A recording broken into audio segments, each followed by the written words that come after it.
Dream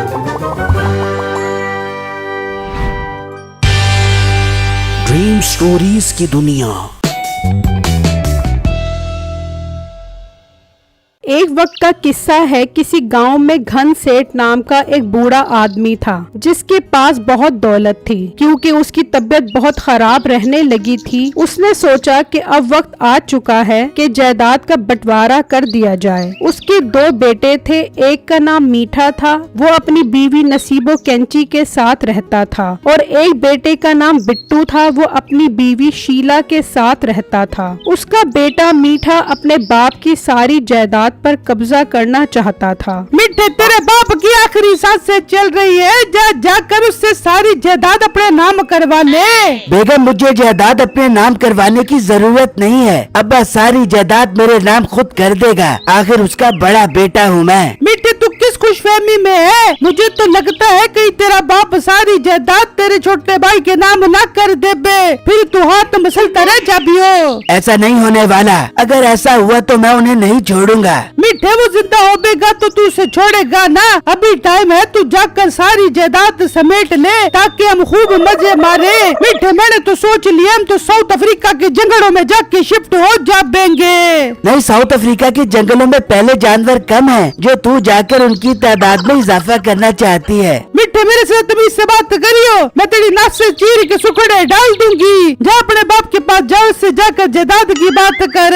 अच्छा बेगम, अभी जाता हूँ। फिर मीठा अपने बाप के पास आता है। अब्बू जान, क्योंकि आपकी आखिरी सांसें चल रही हैं, मैंने आपकी बहुत खिदमत की है, इसलिए अपनी सारी जायदाद मेरे नाम कर दो ताकि मैं आपके मरने के बाद आपके लिए दुआ करता रहूं। नहीं मीठे, तूने मेरी कौन सी खिदमत की है? तूने तो मुझे पानी तक कभी नहीं पूछा कभी। ओ अब्बा, वो जो दिन रात मैं जाग जाग के तेरे लिए दुआ करता था, उसका क्या? अब्बा, मेरे एहसानों को ना भूल, चुप करके अपनी सारी जायदाद मेरे नाम कर दे। मीठे, तू चला जा, मैंने सोच लिया है कि जायदाद में किसका कितना हिस्सा है। अब्बा, तू बुढ़ा हो गया है, अब तेरी सोचों में इतना दम कहाँ है जो तू अकल और जहानत से भरपूर बात कर सके। इसलिए मैं तुझे बहुत अच्छा मशवरा दे रहा हूँ, ये सारी जायदाद मेरे नाम कर दे, तेरे छोटे बेटे को मैं संभाल लूंगा। नहीं, तुम दोनों का जायदाद में आधा आधा हिस्सा है, मैं किसी के साथ ज्यादती नहीं करूँगा। अब एक बात फिर मेरी भी सुन ले, अगर तूने कुछ भी उसके नाम किया तो मैं उसे सुकून से रहने नहीं दूंगा। हो सकता है कि उसकी मौत मेरे हाथों से हो जाए। नहीं नहीं मीठे, तू ऐसा कुछ नहीं करेगा, मैं सारी जायदाद तेरे नाम कर देता हूँ, तू बस अपने छोटे भाई का ख्याल रखी। वाह अब्बा, आई लव यू, दिल खुश कर दिया तूने। अब्बा जान, फिक्र मत करें, मैं उसका पूरा ख्याल करूँगा, बस आप मरने की तैयारी मुकम्मल करें। ये कहकर मीठा वहाँ से चला जाता है और अगले ही दिन उसका बाप सारी जायदाद मीठे के नाम कर देता है। जब ये बात बिट्टू को पता लगती है तो उसे बहुत दुख होता है। देख लिया, आपने अपने अब्बू को सारी जायदाद आपके बड़े भाई के नाम कर दी है, अब हम क्या करेंगे? बेगम, अब्बू ने जो फैसला किया होगा वो सोच समझ कर किया होगा, तुम फिक्र मत करो। फिक्र कैसे ना करूं? आप अपने भाई को जानते तो हो, वो कितना लालची है, वो हमें इस घर में नहीं रहने देगा। तुम अभी अपने अब्बू के पास जाओ और उससे जाकर बात करो। फिर बिट्टू अपने बाप के पास जाता है और उनसे शिकवा करता है कि आपने सारी जायदाद बड़े भाई के नाम कर दी। बेटा, तू फिक्र मत कर, वो तेरा बड़ा भाई है, मैं जानता हूँ वो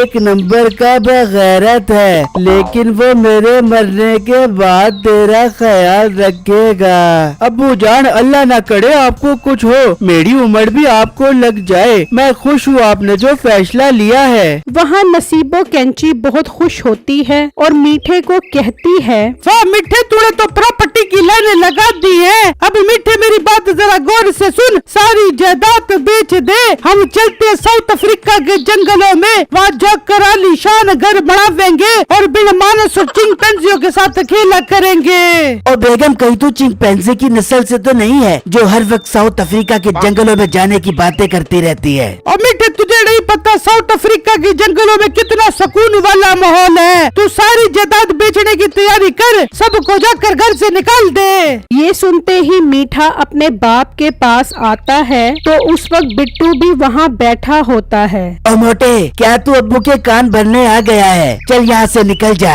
मीठे, ये तू किस तरह बात कर रहा है? तूने तो कहा था कि मैं अपने छोटे भाई का बहुत ख्याल करूँगा। अब्बा, वो तो जायदाद नाम करवाने का एक तरीका था। बहुत बर्दाश्त कर लिया मैंने तुम लोगों को। चलो शाबाश, अब मेरे घर से निकलो। मैं ये सारी जायदाद बेच रहा हूँ। मुझे बहुत एलर्जी होती है छोटे छोटे घरों में रहते हुए। अब मैं और मेरी बेगम साउथ अफ्रीका शिफ्ट हो रहे हैं। मीठे भाई, ऐसा तो मत करे, हमसे हमारी छत मत छीने। ये छत अब मेरी है। तू शाबाश मेरा वीर, अपना अब्बा उठा और निकल जा यहाँ से, वरना ठुड्डे मार मार के निकालूंगा। फिर मीठा उन सब से घर खाली करवा लेता है और वो सब गांव के करीब एक पुराने छोटे से घर में आ जाते हैं। अबू जान, देखा आपने भाई ने हमारे साथ क्या किया है? बेटा, मुझसे गलती हो गई जो मैंने उस पर यकीन किया। बेटा, मुझे बहुत जोर की भूख लग रही है, तुम खाने के लिए कुछ ले आओ। ला कर दे दो अपने बाप को जो ऐसे गंदे गंदे फैसले करते हैं। बेगम, तुम तमीज से रहो, ये अब्बू है मेरे, और हाँ, इनका ख्याल रखना। मैं खाने पीने के लिए कुछ लेकर आता हूँ। फिर बिट्टू खाना लेने के लिए घर से निकलता है, लेकिन आसपास तो जंगल ही होता है। बिट्टू आगे चलता जाता है कि अचानक वो एक गड्ढे में गिर जाता है तो क्या देखता है कि वहाँ सोना ही सोना होता है।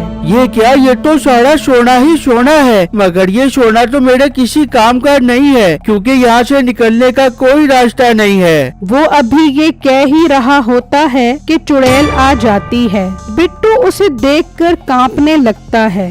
इंसान, तो मेरे सोने की गार में कैसे आया है? तुझे शर्म है कि नहीं? चुड़ैल बाजी, मैं तो अपने बूढ़े बाप के लिए खाना लेने जा रहा था कि अचानक मेरा पाँव फिसला और मैं इस गाड़ में गिर गया। चुड़ैल बाजी, मुझसे कसम उठवा लो, मैं जानबूझ के यहाँ नहीं आया। बस बस, मुझे बहुत जोर की भूख लग रही है। मैं तेरी सीरी भून कर खाऊंगी और तेरी ज़बान पर तीतरों वाला मसाला लगा कर खाओगी। चुड़ैल बाजी, मुझे डॉक्टर ने बताया है कि मेरे दिमाग में एक ऐसा कीड़ा है, जो वो कीड़ा खा लेगा वो मर जाएगा। क्या लड़के, तेरे दिमाग में इतना खतरनाक कीड़ा है और तू सही सलामत फिर रहा है? मुझे तो लग रहा है तू मेरे साथ ड्रामे कर रहा है। नहीं चुड़ैल बाजी, मैं अपने दिमाग के कीड़े की कसम खाकर कहता हूँ कि मैं सच कह रहा हूँ। चुड़ैल बाजी, अगर आपको बहुत मस्त किस्म के सीढ़ी पाए खाने हैं तो मेरा एक भाई है और उसकी बीवी, उसके सीढ़ी पाए बहुत लजीज और गचाइयत से भरपूर हैं। लड़के, तेरी बात सुन के तो मेरे मुंह में भारी उमंग आया है। तू जितना मर्जी चाहे सोना यहाँ से ले जा, मगर मुझे वो सीढ़ी पाए वाला जोड़ा ला कर दे दे।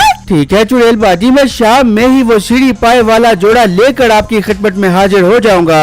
फिर चुड़ैल बिट्टू को सोना देती है और उसे उस गार से बाहर निकाल देती है। क्या बात है, मेरे तो मजे हो गए। अब वक्त आ गया है कि मीठा और उसकी बीवी को सबक सिखाया जाए। फिर बिट्टू सोना लेकर मीठे के पास जाता है। मीठे भाई, मुझे गाड़ मिला है जिसमें बहुत सारा सोना है। मीठे भाई, मेरे साथ चलो, हम वो सारा सोना निकाल लेते हैं। बिट्टू, कहाँ पर है वो सोना? अभी चलो मेरे साथ। देख ले बेगम, मेरा भाई कितना फर्मा बरदार है। हाँ मिट्टी, ये तो बहुत अच्छा लड़का है। चल बिट्टू, चल, हमें भी साथ लेकर चलो वहाँ पर। फिर बिट्टू उन्हें लेकर वहाँ आ जाता है। बहुत अच्छा किया बिट्टू जो तुम हमें यहाँ पर ले आए हो। अब ये सारा सोना हमारा है, हम इस सोने में किसी को भी फूटी कौड़ी नहीं देंगे। ये कहकर मीठा और नसीबो कैंची उसमें कूद जाते हैं तो नीचे आकर सोना देखकर वो हैरान रह जाते हैं कि अचानक वही चुड़ैल आ जाती है। वो दोनों उसे देखकर डर जाते हैं।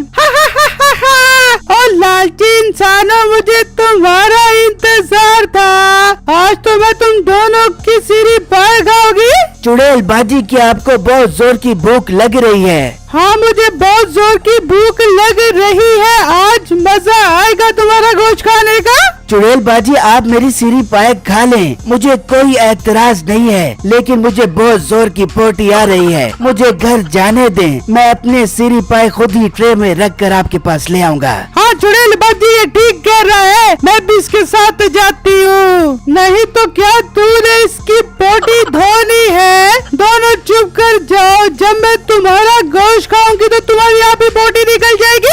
फिर चुड़ैल उन दोनों को पकड़ लेती है और बिट्टू और उसका बाप वापस अपने घर आ जाते हैं। मुझे कमेंट बॉक्स में जरूर बताइएगा कि आपको मेरी स्टोरी कैसी लगी। शुक्रिया।